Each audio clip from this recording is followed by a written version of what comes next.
নামাজে মনোযোগ বসাতে পারছি না, এক্ষেত্রে কি করা উচিত? নামাজে মনোযোগ বসাবার জন্য অনেক করণীয় আছে। নামাজে মনোযোগ ধরে রাখতে পারেন না, এই সমস্যা কি আপনাদেরও আছে ভাই? আছে? নামাজে মনোযোগ ধরে রাখতে পারেন না? আজকে আমি আপনাদেরকে নামাজে মনোযোগ ধরে রাখার জন্য কয়েকটা টিপস, কয়েকটা পরামর্শ দিয়ে যেতে চাই, এবং আমি নিজে এগুলোর উপরে আমল করে আলহামদুলিল্লাহ ফল পেয়েছি, পরীক্ষিত। এরকম আমলগুলোর মধ্যে এক নম্বর হলো, ভালো করে শুনেন, এক নম্বর হলো চোখের হেফাজত করবেন। চোখের, মোবাইলে বা বিভিন্ন ভাবে চোখ দিয়ে হারাম জিনিস দেখেন, মেয়েদের ছবি দেখেন, ফিল্ম দেখেন, নাটক দেখেন, বিভিন্ন হারাম জিনিস দেখেন, এটা আপনি বন্ধ করেন। পরীক্ষামূলক 1 মাসের জন্য আপনি একটু চোখের রোজা করেন, আত্মনিয়ন্ত্রণে করার চেষ্টা করেন। যেই পুরুষ নিজেকে নিয়ন্ত্রণ করতে পারে না, সে আবার কিসের পুরুষ, সে আবার কিসের যুবক? নিজেকে নিয়ন্ত্রণ করার চেষ্টা করেন, এবং চোখের হেফাজত যদি আপনি করতে পারেন, আমি আপনাকে লিখিত দিতে পারি, টানা যদি আপনি দীর্ঘদিন আপনি এই কাজটা করেন, ইনশাআল্লাহ আপনি নামাজ এবং যে কোনো ইবাদতের স্বাদ পাবেন।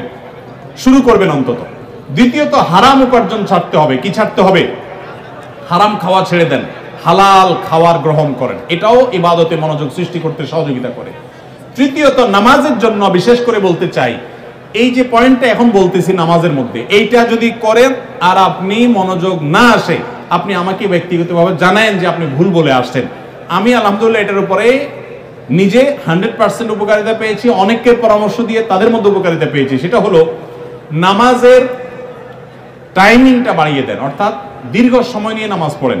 আপনার 4 রাকাত নামাজ পড়তে 5-6 মিনিট সময় লাগে, বা 6-7 মিনিট সময় লাগে, আপনি এটাকে ডাবল করে দেন, এবং সূরা ফাতিহা পড়ে একটু অপেক্ষা করে অন্য সূরা পড়েন, একটু সময় নেন। একইভাবে রুকুতে গিয়ে একটু লম্বা সময় ধরে তাসবিহ, সাধারণত আপনি 3 বার তাসবিহ পড়েন, এবার আপনি 6 বার 7 বার পড়েন, 9 বার পড়েন, আরো বেশি করে পড়েন, একটু সময় বেশি নেন। রুকু থেকে উঠেই আবার সিজদা যান সব সময়, আজকে সেটা করেন না। রুকু থেকে উঠে একটু দাঁড়ান, একটু অপেক্ষা করেন, একটু দেরি করেন। নবী সাল্লাল্লাহু আলাইহি ওয়াসাল্লাম রুকুতে যে পরিমাণ সময় থাকতেন, রুকু থেকে উঠে দাঁড়িয়ে তার কাছাকাছি, কারিবা মিনহু হাদিসের ভাষ্য, তার কাছাকাছি থাকতেন, অথচ আমরা রুকু থেকে উঠেই দৌড় দিই। তো আপনি উঠে একটু অপেক্ষা করেন, দাঁড়ান, অন্য সময়ের চাইতে ডাবল সময় দাঁড়ান। এভাবে যদি প্রত্যেকটা কাজ আপনি সময় নেন এবং ধীরে ধীরে করেন, ইনশাআল্লাহ বিইذনিল্লাহ আপনি নামাজের মধ্যে মনোযোগ দেখতে পাবেন। 3টা গেল। 4 নম্বর হলো, নামাজের মধ্যে যে সূরা কেরাতগুলো পড়েন, এই যে আজকে আমরা 3 কুল সম্পর্কে আপনাদেরকে বললাম, নামাজের দোয়াগুলো, সূরাগুলো, কেরাতগুলো, এগুলোর অর্থটা বোঝার চেষ্টা করবেন। তাহলে নামাজের ভিতরে ওই অর্থের কথা আপনার মাথায় আনতে পারবেন, আপনার মনোযোগ ধরে রাখতে পারবেন। আর আরেকটা পরামর্শ হলো, ইবাদত এবং নামাজে বিশেষ করে মনোযোগ সৃষ্টি করার জন্য আগে থেকে মনোযোগ নষ্টকারী বিষয়গুলো থেকে সরে আসেন। অনেকে আছে মোবাইল টিপতে টিপতে নামাজে দাঁড়ায়, নামাজে ঢোকার আগে, মসজিদে যাওয়ার আগেই মোবাইল সুইচ অফ করে ফেলান এবং এরোপ্লেন মোড করে ফেলান, যাতে করে মেসেজ আসলেও টের না পান। ইনশাআল্লাহ দেখবেন মনোযোগ আসবে। সেই সাথে আল্লাহর কাছে দোয়া করবেন। একটা দোয়া শিক্ষা দেই, প্রত্যেক নামাজের পর, 5 ওয়াক্ত নামাজের পর আমার নবী সাল্লাল্লাহু আলাইহি ওয়াসাল্লাম এই দোয়াটা নিয়মিত পড়তেন, আমরাও পড়ার চেষ্টা করব। আল্লাহুম্মা আইন্নি আলা যিকরিকা ওয়া শুকরিকা ওয়া হুসনি ইবাদাতিক, হে আল্লাহ আমাকে আপনি সাহায্য করুন, আপনার জিকির যেন করতে পারি, আপনার শুকরিয়া যেন আদায় করতে পারি, এবং আপনার ইবাদতটা যেন সুন্দর মতো আদায় করতে পারি। এই দোয়াটা 5 ওয়াক্ত নামাজের পরে অর্থ সহকারে বুঝে পড়বেন, ইনশাআল্লাহ আপনার নামাজে আপনি মনোযোগ ধরে রাখতে পারবেন। আল্লাহ আমাদের সবাইকে তৌফিক দান করুন। নামাজের মজা এমন এক জিনিস ভাইরা, আমাদের নবী সাল্লাল্লাহু আলাইহি ওয়াসাল্লাম রাতে যখন নামাজে দাঁড়াতেন, পা ফুলে যেত, রুকুতে যেতেন না, এত সময় ধরে কেরাত পড়তেন, মজা পাইতেন। আর আমাদের কাছে নামাজটা একটা বোঝা, পড়ে শেষ করতে পারলে আমরা বাইরেতে পারলে জান বাঁচে, কারণ মজা পাই না। এজন্য নামাজের স্বাদ আনার জন্য, মনোযোগ সৃষ্টি করবার জন্য এই আমলগুলো আমরা লক্ষ্য রাখবো। আল্লাহ তৌফিক দান করুন। আমার ভাগ্নির বয়স 12 বছর, তার কি এখন পর্দা করা ফরজ, এবং সর্বনিম্ন কত বছর বয়সের ছেলের সাথে দেখা দেওয়া জায়েজ আছে, অনুগ্রহ করে জানবেন। আপনার ভাগ্নির বয়স যদি 12 বছর হয়ে থাকে, দেখতে হবে সে প্রাপ্তবয়স্ক হয়েছে কিনা। মেয়েদের প্রাপ্তবয়স্ক মিন শুরু হলে শুরু হয়, তাহলে সেক্ষেত্রে প্রাপ্তবয়স্ক হতে পারে 12 বছর বা তার আগেও। যদি সেটা না হয়, তাহলে সেক্ষেত্রে মাসিকের যে আলামত আছে সেগুলো যদি প্রকাশ না পায়, ছেলেদের আপনার স্বপ্নদোষ হওয়া বা আরো যে সমস্ত গোপ দাড়ি উঠা, এগুলো যদি দেখা না যায়, তাহলে সেক্ষেত্রে যদি 12 বছরের মেয়ে প্রাপ্তবয়স্ক মেয়েদের মতো গ্রোথ হয়ে যায়, নজরে পড়ার মতো হয়, তাহলে তাদের তখন থেকে পর্দা করা উচিত। দেখেন, ইসলাম মেয়েদেরকে পর্দা করতে কেন বলেছে বলেন তো? আমাদের সমাজের অনেক ভাইরা এখনো মনে করে ইসলাম মেয়েদেরকে বলছে বোরকা পরে চলতে, পর্দা করে বলতে, কই পুরুষদেরকে তো এত কষ্ট করতে বলে নাই, তাহলে ইসলাম মেয়েদের প্রতি জুলুম করছে। মায়ের চেয়ে মাসির দরদ বেশি দেখান না? ইসলাম মেয়েদেরকে আপনাদের মতো লোভী পুরুষদের কুদৃষ্টি থেকে, বাজে নজর থেকে বাঁচাবার জন্য পর্দা করতে বলেছে। এই পর্দা নারীর প্রগতির পথে অন্তরায় নয়। গত কয়েক বছর আগে সারা দেশের মেডিকেল ভর্তি পরীক্ষায় প্রথম স্থান অধিকারকারিণী এক বোন আমার আগা গোড়া পর্দা করে পরীক্ষা দিয়ে গোটা দেশের ছেলে মেয়ে সবাইকে পিছনে ফেলে 1 নম্বর হয়েছে। তাহলে পর্দা কি মানুষের উন্নতির পথে অন্তরায় হয়? আমার অবাক লাগে পৃথিবীর সে সমস্ত মানুষদেরকে দেখলে, যে সমস্ত মানুষগুলোকে দেখি যে তারা নারীদেরকে স্বাধীনতার নাম দিয়ে নারীদেরকে হাফ প্যান্ট পরায় দিছে। এসির মধ্যে কোন হল রুমে ঠান্ডা, পুরুষগুলো সবগুলো একেবারে ফুল প্যান্ট পরে, আপনার জ্যাকেট ট্যাকেট পরে সে নিজেকে সেভ করে ফেলছে। আর ওই বেচারি মেয়েকে বুঝাইছে তোমার আধুনিকতা হলো তুমি হাফ প্যান্ট পরো, উপর দিকেও শর্ট নিচের দিকেও শর্ট থাকো। আমার কথা হলো এই শীত বেচারিদের আছে না নাই? না শুধু পুরুষদের শীত আছে? তো শীতের ঠান্ডা খাওয়াইতেছেন তারা আধুনিকতার নাম দিয়া। আমি এর আগে বলছি মিডিল ইস্টে অনেক পুরুষ আছে নামাজ কালাম ঠিক মতো পড়ে না, বিড়ি সিগারেট খায়, অনেক উল্টা পাল্টা করে, অনেক হারাম কাজ করে, কিন্তু বউরে পর্দা ঠিক মতো রাখে। কেন জানেন? কারণ কি জানেন? নামাজের গুরুত্ব যে বুঝলো না সে বউর পর্দার গুরুত্ব এত বেশি বুঝলো কিভাবে?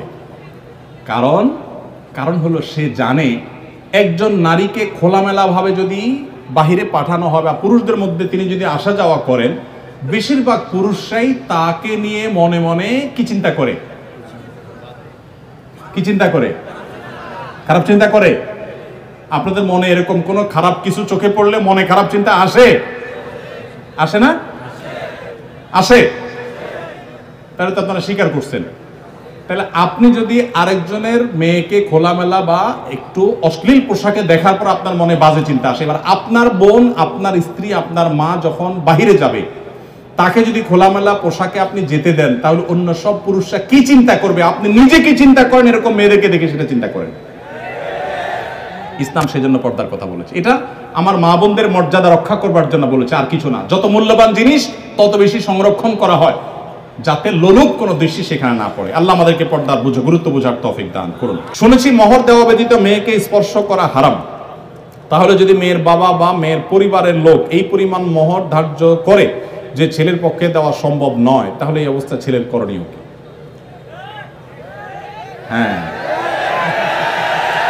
বুঝছি আমি, প্রশ্ন কমন পায়ে পড়ে গেছে, এই তো। আচ্ছা শুনেন, যারা ঠিক করছে এই সব হয় আবিয়াত্তা পুরুষ, আর না হলে বিয়ে করে বেচারা ফাঁসা গেছে। শুনেন, ভালো করে শুনেন। প্রথম কথা হলো যে মোহর দেওয়া ছাড়া স্ত্রীকে স্পর্শ করা হারাম, এই কথা ভুল। প্রশ্ন যিনি লিখেছেন এটা সঠিক কোনো কথা না। মোহর ধার্য করলে সেটা দিতে হবে বাধ্য। আল্লাহ বলেছেন ওয়াতুন নিসা সাদুকাতিহিন্না নিহলা, তোমরা তোমাদের স্ত্রীদের মোহর পরিশোধ করে দাও, এটা তাদের প্রাপ্য অধিকার, এটা দিয়ে দিতে হবে, এটা ক্লিয়ার। তবে সে দেওয়াটা আপনি নগদও দিতে পারেন, পরেও দিতে পারেন। তবে মেয়েরা একটা মাসালা জানে না। যদি মেয়েরা মাসালা জানতো বাসর ঘরে ঝুলে ফেলতো আপনাদেরকে। মাসালাটা হলো, যদি কোনো মেয়ে দাবি করে যে মোহর যা ধার্য হয়েছে, আপনি আমার স্বামী, সবই ঠিক আছে, আগে মোহর ফেলেন তারপরে সামনে আগান, এটা যদি কোনো মেয়ে বলতে চায়, ইসলাম তাকে সম্পূর্ণ সেই অধিকার দিয়েছে। কিন্তু আমাদের সমাজে মেয়েরা মাসআলা আমার কাছে শোনার পরও বলবে না। এটা কেন বলবে না? কারণ আমাদের সমাজে পুরুষগুলো এমন রাক্ষসের মতো এবং এমন জালিম, এমন অত্যাচারী, বেশিরভাগ, সবার কথা বলছি না, যে এই কথা যদি মেয়ে বলে বাসর রাতে, ঠিক আছে স্বামী সবই ঠিক আছে, আপনার সাথে আমার বিয়ে হয়েছে, সব ঠিক আছে, মোহর ধার্য হয়েছে, এটা আমার প্রাপ্য, আল্লাহ কোরআনে বলছেন, অতএব এটা দিয়ে দেন। ছেলে বাসর তুইয়া পালায় দৌড় দিবে, বলবে এই মেয়ে বাসর রাতে এখনই অবস্থা করতেছে, আল্লাহ জানে আমারে কোথায় ঝুলে। ঠিক না বে ঠিক? অথচ এটা ঠিক না। সব কথাই তো ঠিক বলেন। ওয়াজ মাহফিলের একটা সমস্যা হলো ঠিক হলেও ঠিক, ঠিক না বে ঠিক? এটাও ঠিক। আচ্ছা যাক, শুনেন, নবী করিম সাল্লাল্লাহু আলাইহি সাল্লামের মেয়ে, ভালো করে শুনে রাখেন, নবী করিম সাল্লাল্লাহু আলাইহি সাল্লামের কন্যা ফাতেমা রাদিয়াল্লাহু তাআলা আনহা, তার বিয়ে হয়েছে কার সাথে? আল্লাহু আকবার। আলী রাদিয়াল্লাহু তাআলার মতো ইসলামের খলিফার সাথে তার বিয়ে। ফাতেমা রাদিয়াল্লাহু তাআলা আনহা তার বাবা নবী করিম সাল্লাল্লাহু আলাইহি সাল্লামকে বলেছেন, বিয়ে হয়েছে আব্বা ঠিকই আছে, বাট আমার দাবি হলো মোহর যেটা ধার্য হয়েছে সেটা যেন আমাকে আগে পরিশোধ করে দেওয়া হয়। আজ আমাদের সমাজে মেয়েদের সে অধিকার দেই আমরা? এই সমাজের সবচেয়ে বেশি অবিচার আমরা পুরুষরা মেয়েদের প্রতি করে থাকি। বিয়ে করেছেন আর মহর পরিপূর্ণ পরিশোধ করছেন এরকম বাপের বেটা যারা, তারা হাত তোলেন। কয়টা বাপের বেটা দেখছেন এখানে? হাত গণেন তো কয়টা হাত। স্টেজেও হাত উঠে নাই, নামান, ইজ্জত বাঁচান। উঠছে মানে অল্প স্বল্প উঠছে, আমি সবার কথা বলছি। আমি দিয়ে দিয়েছি আলহামদুলিল্লাহ, আমি হাত উঠেছি। কিন্তু শুনেন, বাকিরা হাত উঠেছেন তার মানে কি সব অবিবাহিত? মোটেই না। কিন্তু মোহর দেন নাই। মোহর যদি ধার্য হয়ে থাকে তাহলে সেটা দিতে হবে, কথা ক্লিয়ার? মোহর না দিলে স্ত্রীকে সেটা হারাম হবে, হারাম। আপনি পাওনাদারের পাওনা না দিলে যেরকম হারাম হয়, স্ত্রীর মোহর না দিলে সেটা গুনাহ হয়। হ্যাঁ, পাওনাদারের পাওনা যেরকম আপনি সময় নিয়ে তার কাছ থেকে 1 বছর 2 বছর পরেও দিতে পারেন, স্ত্রীর মোহরটা এরকম পরে দিলেও আদায় হয়ে যাবে। বাট যদি না দেন, মেরে দেন যে আর স্ত্রীর আর কি দিব, সেটা আমার ঘরওয়ালি, তাহলে কিন্তু আপনি ধরা খেয়ে গেছে। কথা কি বুঝে আসছে? অনেক আমাদের দেশে মেয়েরা এত সহজ সরল। অনেক ছেলে আছে এমন বাটপারের বাটপার, বাসর রাতে বউরে বলে, দেখো এখন মোহর তো ধার্য করছে মুরব্বীরা 10 লাখ, আমি তো 20,000 টাকা বেতনে চাকরি করি, কোত্থেকে দিব এত টাকা? তবে আল্লাহ যদি বাঁচায়, এই তো কদিন পর ইটালি চলে যাব, কত টাকা আসবে সবই তো তোমার। এইসব ফুসলানো কথা শুনে বেশিরভাগ সহজ সরল মেয়েরা বলে ফেলে, আরে কি বলেন মোহর তো আমার লাগবে না, এসব কিছু আমার কিছু লাগবে না, এই মাফ করে দিল আর কি, ধরাটা খাইল। এই জন্য সহজ সরল মেয়েদেরকে ধোকা দিবেন না। এখন কথা হলো, বাপ মা বেশি ধরে ফেলছে, কি করবেন? আমি এটা এর আগেও বিভিন্ন জায়গায় বলেছি, বুদ্ধি খুব সোজা, শিখাই দিব। যদি মোহর বাপ মা 10 লাখ 20 লাখ ধরে থাকে, এখন আপনিও রাজি হয়েছেন, আপনি রাজি হয়েছেন কেন? আমার বিয়েতে মোহর নিয়ে যখন আলাপ হয়, আলহামদুলিল্লাহ আমি নিজে কথা বলেছি, আমি বললাম দেখেন এর বেশি আমি পারবো না, আপনি অযৌক্তিক একটা ফিগার ধার্য করবেন, এটা আমি পারবো না, আমি যেটা পারবো সেটা দিব। এখন আমাদের সমাজে মোহরটা হয়ে গেছে ফ্যাশন। 10 লাখ 20 লাখ 50 লাখ, ওই ছেলের পেটের উপরে পাড়া দিলে 500 টাকার নোট 2-4টা বাইর হবে না, কিন্তু মোহর হলো 50 লাখ। আর মেয়ের বাপরা, অনেক মেয়ের বাপরা বিয়ের মহরানা বিশাল বড় একটা ধরার ভিতরে বিরাট বড় বাকাওয়াতি মনে করে। অনেক মেয়ের বাপরা এরকম করে। হাদিস শুনেন মেয়ের বাবারা, নবী সাল্লাল্লাহু আলাইহি ওয়াসাল্লাম বলেছেন, ইন্না আযমান নিকাহি বারাকাতান আইসারুহা মাউনা, সবচেয়ে সেই বিয়েটা বরকতময় হয় যে বিয়েতে মোহর সবচেয়ে কম হয়। ভালো করে শুনেন মেয়ের বাবারা, যেই বিয়েতে মোহরের পরিমাণ কম ধরা হয় সেই বিয়ে বেশি বরকতময় হয়। আমি এর আগেও বিভিন্ন মাহফিলে চাক্ষুষ হাজির করেছি। যারা মুরব্বী আছেন এখানে, খবর নিয়ে দেখেন 10 টাকা 15 টাকা 20 টাকা মোহর ধার্য করা হয়েছে। আপনি বলবেন সে আমলের 15 টাকা, বুঝলাম সে আমলের 15 টাকা, এখনকার 15,000 টাকা বা 1.5 লাখ টাকা, এর বেশি তো না। তখনকার 15,000 এখন 15 কোটি সমান তো আর না। কিন্তু তখনকার ওই 15 টাকার বিয়ে যতটুকু টিকছে, এখন 50 লাখ টাকার বিয়ে অতটুকু টিকে না। অনেক বাপমা মনে করে এটা বোধহয় বিয়ে টিকানোর একটা উসিলা, এই জন্য যত বেশি ধরবো বিয়ে তত টাইট হবে। না, এগুলো সঠিক কথা না। এটা প্রথম কথা। দ্বিতীয় কথা হলো, 15 লাখ 20 লাখ 10 লাখ 50 লাখ বাকাওয়াতি করে জাহির করলেন, আপনার মেয়ে 1 টাকাও পাইল না। মানে কি?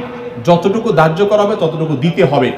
এই জন্য ছেলেরা যদি কোনো কারণে মুরব্বীদের কথা ফুসলানিতে পড়ে আপনি রাজি হয়ে থাকেন, রাজি হয়ে গেছেন 20 লাখে সই করে দিয়েছেন, রাজি হয়ে গেছেন, এখন আপনার বাঁচার উপায় আছে একটা, হয় পুরা টাকা আদায় করে দিবেন, আর না হয় বউয়ের কাছে একটা দরখাস্ত লিখবেন। কি লিখবেন? দরখাস্তে লিখবেন, বরাবর প্রিয়তমা স্ত্রী, বিষয় মোহর মওকুফের আবেদন, যথাবিহিত সম্মান প্রদর্শন পূর্বক নিবেদন এই যে আমি অমুক অমুক আপনার নাখান্দার স্বামী, বিবাহের সময় মুরব্বীদের পীড়াপিড়িতে রাজি হয়ে এত টাকা ধার্য হয়েছে, আমি রাজি হয়ে গিয়েছিলাম, তখন বুঝি নাই যে এটা দিতে হবে। এখন যেহেতু জানলাম এটা দিতে হবে, আর এত টাকা দেওয়ার ক্ষমতা আমার নাই, আমি গরিব মানুষ, অতএব অনুগ্রহ করে আপনি সেখান থেকে কিছু কমাইয়া দিয়া বাধিত করিবেন। স্ত্রী যদি সেই অ্যাপ্লিকেশন গ্রহণ করে বলে, ঠিক আছে তুমি গরিব মানুষ, যাও 50% মাফ করে দিছি, বা 40% বা 90% মাফ করে দিছি, ঠিক আছে এত দাও বাকিটা মাফ, তাইলে আপনি মাফ পাবেন। আর যদি স্ত্রী মাফ না করে, তাহলে বলবেন ঠিক আছে আমি আপনার থালা বাসন কোসন ইত্যাদি ধুয়ে দিব, এটার বাবদ আপনি কিছু মাফ করে দেন। মানে খোলাসা কথা হলো, যেভাবেই হোক স্ত্রীর কাছ থেকে আপনাকে মাফ আদায় করতে হবে। চেষ্টা করবো তো আমরা সবাই। মোহর আদায় করা ছাড়া কোনো মানুষ যেন মারা না যায়। সবাই দিবেন তো ইনশাল্লাহ মোহর? মোহর আদায় করে দিবেন। বেশি হয়ে থাকলে স্ত্রীকে বুঝান। আমি যদি একটু রসিকতা করে বলেছি, আপনি বুঝান স্ত্রীকে, দেখো বেশি হয়ে গেছে, তুমি তো দেখতেছো আমার অবস্থা, এখন তুমি একটু স্যাক্রিফাইস করো, আন্ডারস্ট্যান্ডিং করেন। সে যদি কমায় দেয় তাহলে সেটা জায়েজ আছে, কোনো অসুবিধা নেই। এই জন্য কাঠি কিন্তু বইয়ের হাতে। যাদের মোহর বেশি ধরা হয়ে গেছে, বইয়ের সাথে বেশি তাফালিং করবেন না, নরম নরম সুরে মাফ করায় নেবেন অন্তত।